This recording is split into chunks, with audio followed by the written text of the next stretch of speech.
اس کو یاد کرنا اور اس کو خوشی سے گزارنا، یہ اللہ کا حکم ہے۔ اب یہ پہلی بات قرآن مجید نے کہا دن مناؤ، کون سے؟ جس میں اللہ کی نعمت آئے۔ اب آپ اگرچہ زیادہ کلاسیں درس نظامی کی آپ نے نہیں پڑھی ہیں، کوئی مسئلہ نہیں، لیکن آپ نے دین تو سنا ہے نا، کچھ تو پڑھا ہے نا۔ آپ اس کائنات میں جتنی نعمتیں ہیں ان کی آپ لسٹ تیار کر لیں، سب سے اوپر جس نعمت کا نام آئے گا اس نعمت کا نام ذات مصطفیٰ صلی اللہ علیہ وسلم۔ توجہ ہے یہ حضرات آپ کی؟ آپ دیکھیں کائنات میں اللہ فرماتا ہے جب میری نعمت ملے تو اس دن کو یاد کرو۔ کائنات میں حضور سے بڑی نعمت کوئی نہیں، کوئی نعمت آئے تو ہم دن یاد کریں، اور جس دن سب سے بڑی نعمت آئے تو پھر ہم 12 ربیع الاول کو کیوں نہ یاد کریں گے؟ یہ اگر قرآن مجید کی آیت بندے کو سمجھ آ جائے تو یہ سارے مسئلے حل ہو جاتے ہیں اور یہ سارے جھگڑے حل ہو جاتے ہیں۔ اچھا یہ پہلی بات کہ دن کو یاد کرو، کون سا دن؟ نعمت والا، حضور سے بڑی نعمت کوئی نہیں تو دن یاد کرنا پڑے گا۔ اگر نہیں نہ سمجھ آیا تو میں آپ کو اس پر ایک حدیث سنا دیتا ہوں۔ آپ دیکھیے نبی پاک علیہ السلام کی ولادت کا جو دن ہے یہ میرے نبی نے خود سیلیبریٹ کیا ہوا ہے، یہ خود میرے نبی نے منایا ہوا ہے۔ آپ کہیں گے وہ کیسے، کہاں ہے؟ آپ دیکھیں مسلم شریف میں حدیث ہے، حضرت قتادہ اس کو روایت فرماتے ہیں نبی پاک علیہ السلام ہر سوموار شریف کا روزہ رکھتے تھے، اور طلبہ ہر سوموار شریف کا۔ میرے نبی سے سوال ہوا، میرے آقا یہ بتلائیے آپ ہر پیر شریف کا روزہ کیوں رکھتے ہیں؟ رحمت عالم علیہ السلام نے جواب دیا فیہ ولدت وفیہ انزل علیہ، فرمایا اسی دن میں پیدا ہوا اور اسی دن مجھ پر پہلی وحی آئی۔ یعنی اگر آپ کی بولی میں ترجمہ کروں تو یہ بنتا ہے کہ اسے دیاڑے قرآن آیا ہے کہ اسے دیاڑے قرآن اللہ آپ آیا ہے۔ تھوڑا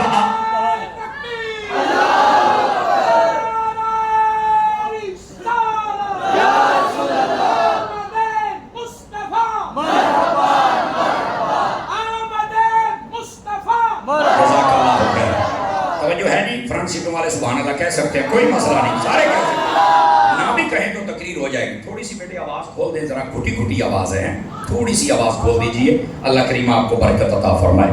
توجہ ہے نہیں حضرات آپ کی فرنٹ سیٹوں والوں کی؟ سارے حضرات غور سے سنیں بات۔ نبی پاک علیہ السلام ہر پیر شریف کا روزہ رکھتے تھے۔ جب پوچھا گیا آپ کیوں رکھتے ہیں تو میرے نبی نے فرمایا یہ میری ولادت کا دن بھی ہے اور قرآن کے نازل ہونے کا دن بھی ہے، تو اس لیے میں اس دن کو سیلیبریٹ کرتا ہوں، یاد رکھتا ہوں، مناتا ہوں۔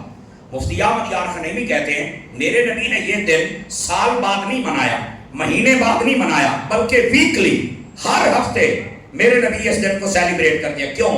بتانا یہ چاہتے ہیں کہ میرے میلاد پر پابندی نہیں ہے کہ سال کے بعد ہی منا سکتے ہو، جب جی چاہے تو میرا میلاد منا سکتے ہو۔ سمجھ آ رہی ہے حضرات؟ حضرات بات سمجھ آ رہی ہے آپ کو؟ یہ دوسری بات عرض کر رہا ہوں۔ اب اگر جاگے تو تیسری بات بھی عرض کروں آپ حضرات کو۔ ادھر دیکھیں میرے طرف، اللہ تعالیٰ نے فرمایا دن مناؤ، اور قرآن مجید برہان رشید میں جب ہم نے پڑھا کہ دن کون سا تو کہا جس میں اللہ کی نعمت آئے۔ سب سے بڑی نعمت حضور کی ذات ہے، حضور آئیں تو دن منانا چاہیے۔ کیوں؟ اس لیے کہ حضور نے اپنا دن خود منایا ہوا ہے۔ ہاں یہاں پر ایک سوال ہو سکتا ہے، آپ پڑھے لکھے لوگ مجھے زیادہ آج نظر آ رہے ہیں تو میں آپ کے لیے آسانی کر دیتا ہوں۔ سوال یہ ہو رہا ہے اور ہو سکتا ہے نبی پاک نے ٹھیک ہے اپنا دن منایا، اپنا میلاد منایا، لیکن انہوں نے تو روزہ رکھ کے منایا۔ تم سنی تو آگے بڑھ جاتے ہو، تم تو ساتھ میں جلوس بھی نکالتے ہو اور جھنڈا بھی لگاتے ہو اور لائٹنگ بھی کرتے ہو اور پھر مولانا کو بلا کے تقریر بھی کرواتے ہو اور ساتھ میں لنگر بھی پکاتے ہو۔ تو دیکھو نا نبی پاک نے اگر میلاد منایا روزہ رکھ کے تو تم تو آگے بڑھ گئے، تم آگے کیوں بڑھے ہو؟ میں نے کہا اس کا پہلا جواب یہ ہے، کیا نبی کا لنگر پکانا نبی پاک نے منع کیا ہے؟ کیا نبی کا جلوس نکالنا نبی پاک نے منع کیا ہے؟ کیا یہ جھنڈا جھنڈی لائٹ یہ شریعت میں کہیں منع ہے؟ کہتا ہے نہیں۔ تو میں نے کہا جناب پھر منع آپ بھی نہیں کر سکتے، یہ پہلا جواب ہے۔ اور دوسری بات توجہ طلب، میں نے کہا دیکھیے نبی پاک کے زمانے میں بہت ساری چیزیں تھیں جن کو آج ہم اس شکل میں نہیں رکھ پائے، ان میں تغیر ہوا ہے، تبدل ہوا ہے، تبدیلی آئی ہے اور جائز ہے۔ کبھی کسی نے فتویٰ نہیں لگایا. فار ایگزامپل نبی پاک کے زمانے میں مسجد ایسی ہوتی تھی؟ بتلائیے مجھے. تو پھر یہ مسجد کی ساری شکل و صورت بدل گئی. اب تو کسی نے فتویٰ نہیں دیا کہ تم آگے کیوں بڑھے ہو اور تم نے پکی مسجد کیوں بنائی ہے اور تم نے یہ کام کیوں کیا ہے. آپ کہتے ہیں نہیں یہ جدید دور آ گیا تو اس کی ضرورت ہے, اگر کچی مسجد رکھیں گے تو مزہ نہیں آئے گا. تو میں نے کہا جدید دور میں کچھ چینجنگ آ گئی نا, تبدیلی آ گئی نا. اگر جدید دور کے تقاضوں میں آپ مسجد میں تبدیلی کر سکتے ہیں تو آپ میلاد میں نہیں کر سکتے؟ چلو اگر نہیں سمجھ آئی تو میں مثال اور دے دیتا ہوں. آپ دیکھیے میرے نبی کے زمانے میں جہاد لڑا جاتا تھا. اب وہ جو جہاد تھا وہ کس انداز سے لڑتے تھے؟ تیر تلوار اور نیزہ ہوتا تھا.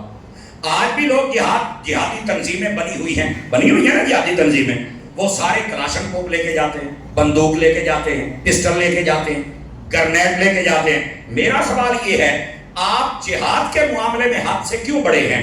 نبی پاک اور صحابہ جب تیر تلوار نیزے سے جنگ لڑتے تھے تو تم آگے کیوں بڑے ہو؟ تم بھی وہاں رکو جیسے ہمیں میلاد کے لیے کہتے تھے.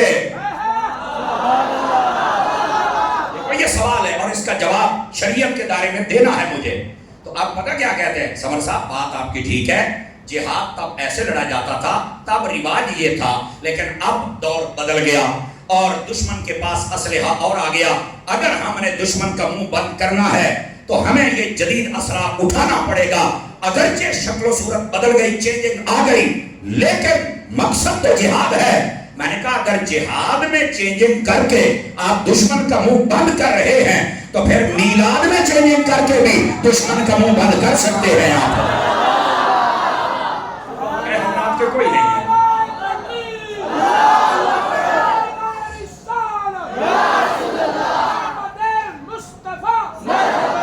جزاک اللہ. بات سمجھ آ رہی ہے حضرات آپ کو؟ تو بھائی اگر جہاد میں چینجنگ ہے, وہاں لوگ حد سے بڑھے تو کسی کو فتویٰ یاد نہیں آیا, اور جب میلاد میں چینجنگ ہوئی تو فتوے آ گئے. نہیں توجہ فرما رہے. اگر جہاد کے لیے جدید دور کا سہارا لیا جا سکتا ہے تو میلاد کے لیے بھی ہے. لوگ اپنے لیڈروں کے بڑے نعرے لگاتے ہیں, جھنڈے لگاتے ہیں, بینر اور فلیکس لگاتے ہیں اور ان کے ساتھ اپنی محبت کا اظہار کرتے ہیں. تو میں نے کہا جدید دور کی یہ بولی ہے کہ اپنے لیڈر کے نعرے لگاؤ, محبت کا اظہار کرو, اس کا چرچا کرو. یہ سارے لیڈر تمہاری قبر میں نہیں جائیں گے. جو میرا لیڈر ہے نا مدینے کا تاجدار, وہ میری قبر میں بھی آئے گا, حشر میں بھی میری شفاعت کرے گا. تم اپنے لیڈروں سے یہ محبت کا اظہار کرتے ہو, میں اپنے لجپال محمد عربی سے محبت کا اظہار کیوں نہ؟ توجہ ہے حضرات کے کوئی نہیں؟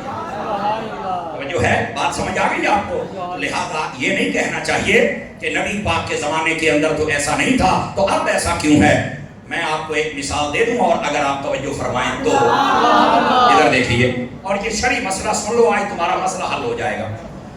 علماء نے اس بات کو لکھا ہے, وہ فرماتے ہیں کہ جس چیز کی اصل نبی پاک کے زمانے میں ہو, زمانہ بدلنے کے ساتھ اگر اس کی شکل بدل جائے تو وہ جائز رہتی ہے. جس چیز کی اصل نبی پاک کے زمانے میں ہو, شکل بدل جائے وہ جائز رہتی ہے. مثال کے طور پر نبی پاک علیہ السلام کے زمانے میں سواری تھی اور 4 چیزوں پر سواری ہوتی تھی. ایک اونٹ, دوسرا ہے گھوڑا, تیسرا ہے خچر, چوتھا ہے گدھا. اب یہ سواری ہے. اب زمانہ بدلا تو یہ ریڑے کی شکل آ گئی, پھر زمانہ بدلا موٹر سائیکل اور سائیکل آ گیا, پھر زمانہ بدلا کار, گاڑی اور بس آ گئی, پھر زمانہ بدلا ریل اور جہاز آ گیا. اب سارے بندے کون ہے جڑا کھوتے پہ بیٹھ کے سفر کرتا ہے؟ سمجھ آ رہی ہے نا؟ کون ہے جو کھچر پہ بیٹھتا ہے؟ گھوڑے بھی شاید خال کہیں ملتے ہوں گے اور اونٹ کی سواریاں صحرا کے علاوہ کہیں نہیں. لیکن اب زمانہ بدل گیا, سواری کی شکل بدل گئی, لہذا جائز ہے. کیوں؟ کہتے ہیں نبی پاک کے زمانے میں سواری تھی, شکل بدل گئی تو جائز ہے. تو میں نے کہا اگر یہی قاعدہ ہے تو پھر دیکھیے روزہ رکھ کے نبی پاک نے جب میلاد منایا نا تو یہ میلاد نبی نے منا دیا. اب زمانہ بدلنے سے صرف میلاد کی شکل بدلی ہے, سواری کی شکل بدل جائے جائز ہے, تو پھر میلاد کی شکل بدل جائے تو کیوں نہ جائز ہے؟ بات آپ کو سمجھ آ رہی ہے؟ آپ کو میں مختلف زاویوں سے سمجھا رہا ہوں کہ یہ بات غلط ہے کہ نبی پاک علیہ السلام کی بات آئے تو لوگ اپنے ذہنوں میں سوال لیے بیٹھے ہیں. نبی پاک کے زمانے میں اصل ہونی چاہیے, اور روزہ رکھ کے میرے نبی نے میلاد منا دیا اس وقت کا رواج وہ تھا اور اس وقت کا رواج یہ ہے. اور اگر کوئی یہ چاہے کہ کیا تم روزہ نہیں رکھتے، میں نے کہا بھائی جان میں آپ کو ذمہ داری سے کہتا ہوں روزے ہم رکھتے ہیں، لیکن اگر دیکھنا چاہو نا ہر سوموار والے دن عصر کی نماز کے بعد مدنی چینل لگا کے بیٹھ جانا، کراچی والا مرشد بیٹھ کے تمہیں بتائے گا کہ روزہ یوں رکھا جاتا ہے، افطار یوں کیا جاتا ہے. ہم نے آج تک اس روایت کو برقرار رکھا ہوا ہے اور مدنی چینل پر لائیو دکھلایا جاتا ہے کہ یہ روزہ آج بھی اہل عشق رکھتے ہیں. ہم روزے والا میلاد بھی کرتے ہیں، جلوس والا میلاد بھی کرتے ہیں. سمجھ آ رہی ہے حضرات آپ کو؟ تو یہ میں نے 4 مثالیں دے کر آپ کے ذہن سے اس مسئلے کو نکالا. لوگ یہ ویسے اس اعتراض میں جان نہیں ہے، آپ تسلی رکھیں کہ نبی پاک کا میلاد منانا بالکل یہ نبی پاک کی سنت ہے. ہاں یہ جتنی چیزیں بیچ میں آ گئی یہ سنت نہیں ہے، یہ مستحب اچھا عمل ہے. ان کے ساتھ ذوق اور شوق اور محبت بڑھ جاتی ہے اور کوئی مسئلہ نہیں. اگر کوئی لائٹ نہ بھی لگائے میلاد ہو جائے گا، کوئی بندہ ساؤنڈ نہ لگائے میلاد ہو جائے گا، لنگر نہ پکائے میلاد ہو جائے گا، مولوی صاحب باہر سے نہ بلائے میلاد ہو جائے گا، اگر کوئی بندہ مسجد میں نہ آئے تب بھی میلاد ہو جائے گا، جلوس میں نہ جائے تب بھی ہو جائے گا. میلاد کے لیے کیا ضروری ہے؟ 2 چیزیں. ایک تو بندہ ڈڈو پلیت نہ ہوئے، تھوڑی بولی تو بولنی پڑے گی نا آپ کی. ایک تو ڈڈو پلیت نہ ہوئے، پورا پاک ہوئے، اور دوسرا یہ کہے یا اللہ تیرے حبیب آئے تھے، میں بڑا خوش ہوں اور تیرا شکریہ ادا کرتا ہوں، میلاد ہو گیا. آواز کمزوروں والی ہے، جوانوں والی بولیے ذرا. یہ میلاد کے لیے باقی چیزیں ضروری نہیں ہیں، ہو جائیں. آپ دیکھیں آج اتنا بڑا مجمع، میرے حساب سے یہ 1000-1500 بندہ تو ہوگا، اور ماشاءاللہ اتنی بڑی تعداد میں آپ تشریف لے کے آئے تو یہ ایک شوق بڑھے گا، آپ کے نالج میں اضافہ ہوگا، علم میں اضافہ ہوگا، کافی سارے سوالوں کے جواب مل جائیں گے. تو یہ اس کا ایک اپنا رنگ ہوتا ہے، ورنہ اس کو ہم ضروری نہیں سمجھتے. ضروری یہ ہے کہ بندہ اندر سے بھی حضور کا عاشق ہو، باہر سے بھی حضور کا عاشق ہو. انڈرسٹینڈ؟ سمجھ آ گئی ہے؟ اب آئیے ذرا آگے چلتے ہیں تاکہ یہ بات کھل کر ہمارے سامنے آ جائے. دوستان گرامی، نبی پاک صلی اللہ علیہ وسلم آپ کے جو صحابہ تھے وہ بھی یہی بات کرتے تھے. اب بس اوقات پتہ کیا ہوتا ہے، لوگ کہتے ہیں یار صحابہ نے تو یہ کام نہیں کیا. میں نے کہا نا، بابا جی خادم حسین رضوی کو جانتے ہیں آپ؟ ادھر دیکھنا میری طرف. بابا جی نا تقریر کر رہے تھے، بابا جی امیر المجاہدین رضوی صاحب، ادھر دیکھیں میری طرف، آپ کو مزہ آئے گا. آپ جب تقریر کر رہے تھے نا تو ایک بچے نے سوال کر دیا کہ یہاں ہمارے ہاں کچھ لوگ ہیں اور وہ یہ کہتے ہیں کہ صحابہ کرام نے کبھی جلوس نہیں کڈیا، تو یہ سنی تو بہت نکالتے ہیں، تو یہ کیا بات ہے، انہوں نے کبھی ایسا کام نہیں کیا. آپ نے فرمایا بھائی جس نے یہ بات کی غلط کی ہے میں دلیل دیتا ہوں. وہ کہنے لگے نبی پاک کا 23 سالہ جو جس میں آپ حیات تھے ظاہری طور پر ہے نا بھی حیات، ہاں میں بتاتا ہوں کیسے. کہا کہ ظاہری طور پر جو میرے آقا جمع کر تھے اس میں ٹوٹل 74 جنگیں ہوئی، ٹوٹل 74 وارز جنگیں ہوئی. توجہ ہے نا، 74 جنگیں جب ہوئی 23 سالہ دور میں، تو جب بھی کسی جنگ پر صحابہ جاتے ہیں کہیں 500 جا رہے ہیں، کہیں 1000، کہیں 5000، کہیں 10000. کہا مدینے سے چل کے روم تک، کیسر و کسرا تک، ایران تک یہ جب صحابہ جا رہے ہیں، بتاؤ نبی کا جلوس جا رہا ہے کہ نہیں جا رہا ہے؟ ہاتھ اٹھا کے بولو سبحان اللہ، اس پہ لطف ہو ذرا.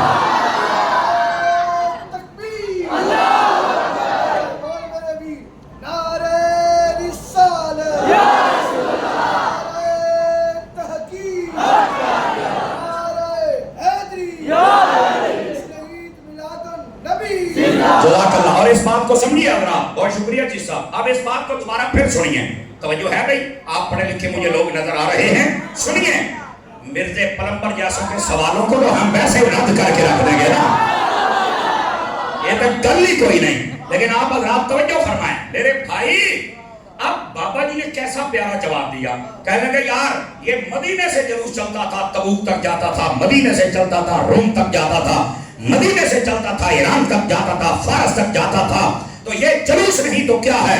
اور ان میں ہوتا کیا تھا؟ جملہ سنیے. کہتے ہم جلوس نکالے تو ہم بھی کہتے آمد مصطفیٰ، آمد مصطفیٰ، بتاتے ہیں حضور آ گئے. اور وہ بھی چل کے کہتے تھے کیسر و کسرا کا دروازہ کھڑکا گئے، اے کلمہ پڑھ لو حضور آ گئے.